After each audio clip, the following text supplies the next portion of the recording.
Yeah. I'm Michelle Ann Roush Sanchez. Well, I would be Sanchez if I had my dad's last name. But him and mom were fighting, so he's not on the birth certificate. It's so funny, though, because imagine me as a Sanchez. People would be like, it's bad enough my brother gets it, because he actually got dad's last name. But he's got a little more olive complexion, and he's bald, so he could play off being Spanish. Me, it's like, they all call me Blanquita, white girl, especially when I start talking Spanish, because they're like, ella habla español más bien que todo. And it's like, I know, I do. They're some of the homeless people I don't like. Oh, why don't you like them? Grind balls.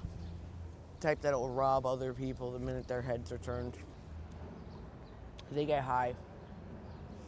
I found the one in the red one time in the bathroom on the floor. I had to Narcan her.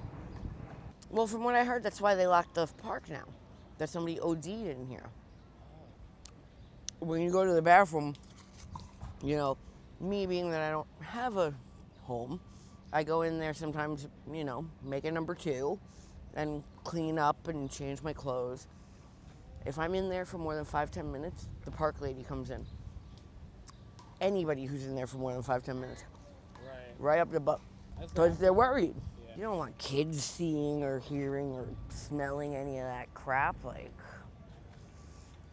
I mean, I'm always finding needles around, like, wide open. It's like, come on. I am a recovering alcoholic, and unfortunately, my piece of shit ex got me on methadone for my lupus, which, yeah, it's not good because now I can't go to my program.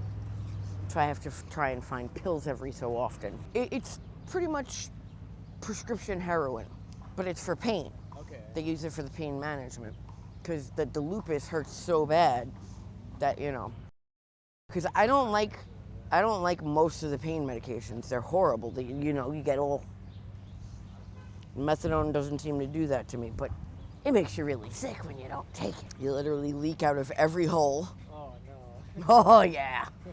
It's great. Unfortunately, because of the fact that I was an alcoholic, the doctors won't put me on like regular OxyContin or anything anymore. But I didn't drink for the first time until I was 22. Well, I mean, you know, my grandmother would like give me a mixed drink here or there at like a family gathering, but no. I turned 22. I had my gastric bypass surgery at 19. They told me you can never drink. I went, sure, it's great, because I don't drink anyway. Yeah. No big loss. Your body can't digest the alcohol. So I would drink and black out. But I waited until I was 22 because I was dating this guy that I really didn't want to be dating.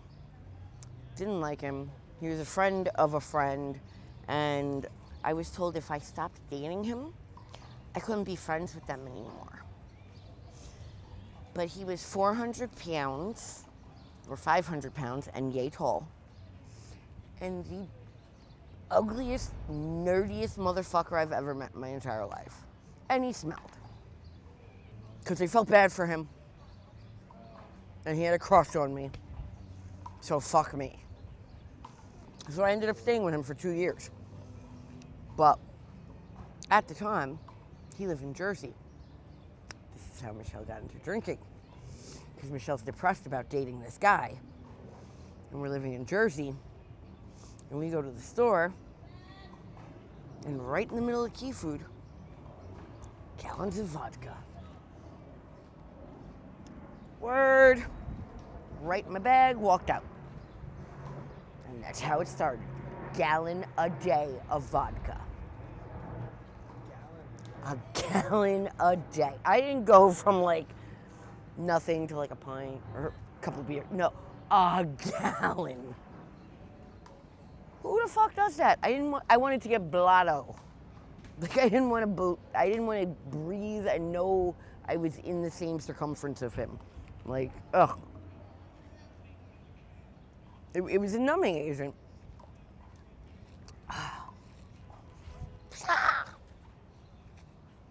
It really was. It was a painkiller. I just said fuck it and ended up saying I really would rather be single and not have friends than be dating this. Yeah. Oh man, my extra cheese is trying to come with my spinach slice. Come here, little guy. Yeah, me and all my weird crap. All this stuff. I picked up a lot of it, figuring I could sell it.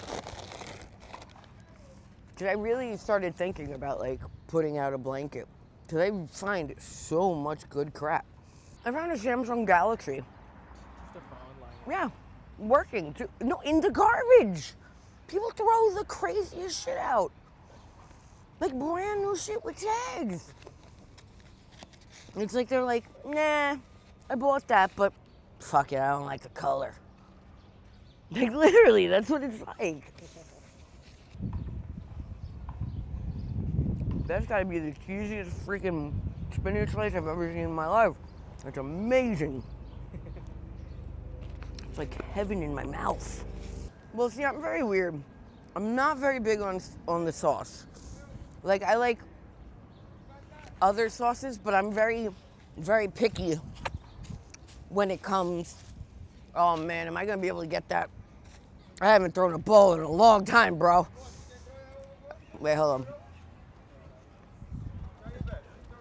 Ah! I don't even know what the fuck that was. Hold up. Oh my, yeah, you got this. Cause I don't know what the fuck I'm doing. Nah, you know what it is? My shoulder hurts. It is, the shoulder's real bad today. I have. But no, my lupus has been flaring, so like my joints are all swollen. I don't think I know what puce is, quite honestly. Like, there has never been such a thing as peace in my life, except maybe in the hospital right after I had my daughter. That's about it. She's 14.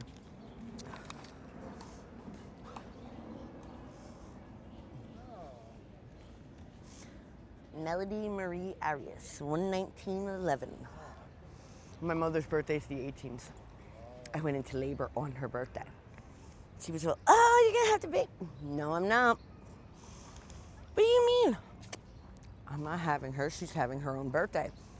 And I sat on my grandmother's bed on my knees and held her in. I'm not even joking, 12 o'clock in the morning, I was like, call the ambulance. I hate my mother. I literally, I despise her. She's the most horrible human being on the face of the planet. She treats me like shit. She has ruined my entire life. She talks to me and treats me like shit. She talks about me like shit. And she has been competing with me and putting me down my entire life. She's a horrible human being. She is not a mother, she's an incubator. Really, there's no other explanation to treat your child like that at all. Do you know your father?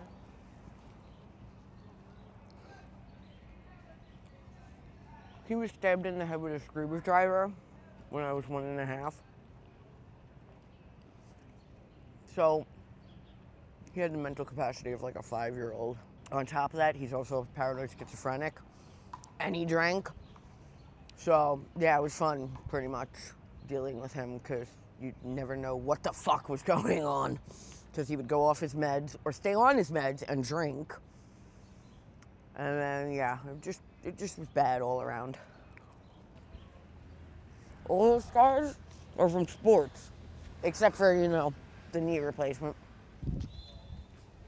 Like literally, people never understood how I was so fat because I've always been active. It's just the steroids that they used to put me on for the lupus. I ate for comfort. Right. I ate to try and become big enough to fight my stepfather. I wanted to kill him. Yeah, well, why'd you- Thankfully, he OD'd on his own. He was a heroin addict. Oh, right. He used to sell me. Nothing religious about that.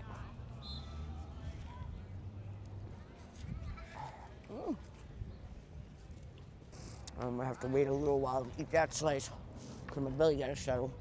You know, I had the gastric bypass surgery, so my stomach could only handle so much food at a time.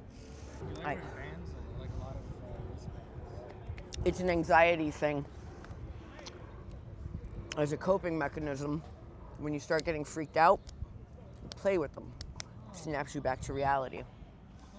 Therapist told me that when I was younger. Actually works too. Plus, I fidget a lot. So that's a good way for me to fidget without looking too obscenely weird. Because, you know, if you're sitting there going like this all the time, people are like, but you don't know. A lot of times when I'm panhandling, I'm like, hi, can you, and people just like, I don't know what the hell. I like lost my vape I had found. Oh yeah, actually, I think that is a Geek Bar. Yeah, it was like a big silver guy, but it's so cool. Like, even if the fluid runs out, as long as you have battery while the fluid runs out, you keep going until the battery goes out. No, I got 80 lighters. I find them walking around all day long. I think this is the best one though. Look, you ready? Some girl gave me this yesterday when I was asking for change. I was like, oh my God, that is so my mood for the day. Isn't that great? And it's from the bar over there, the Booby Trap. Yeah, frozen margaritas have a way of doing that. They're so fruity and delicious, it's just kind of like, I call those thought juices. I don't really have much of an interest in it anymore. Like, I realize where it kind of leads me most of the time, so even if I do drink, I'll buy a pint and make it last all day. I actually had my ex laughing at me one day because he was like, oh yeah, I'm gonna buy more alcohol, and I like pulled it out of my bag and it was still like 3/4 full, and I'm like, why would you buy more? And he was like, what the fuck? 8 o'clock in the morning, walked in, started trying to get back with me. I told him go fuck off. He knocked over my cart and took all my bottles. And I was laying down with no shoes on, and I was just like, you know what, fuck it, take them, go.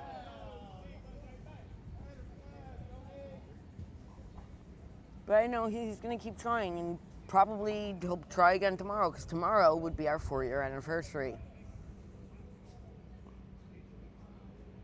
So I know he's gonna keep popping up. It's like walking around always, and it's kind of He just comes randomly. I have like ADHD, and so like one thing at a time never really just works for me. So it's kind of like I'm watching the kids in the sprinkler.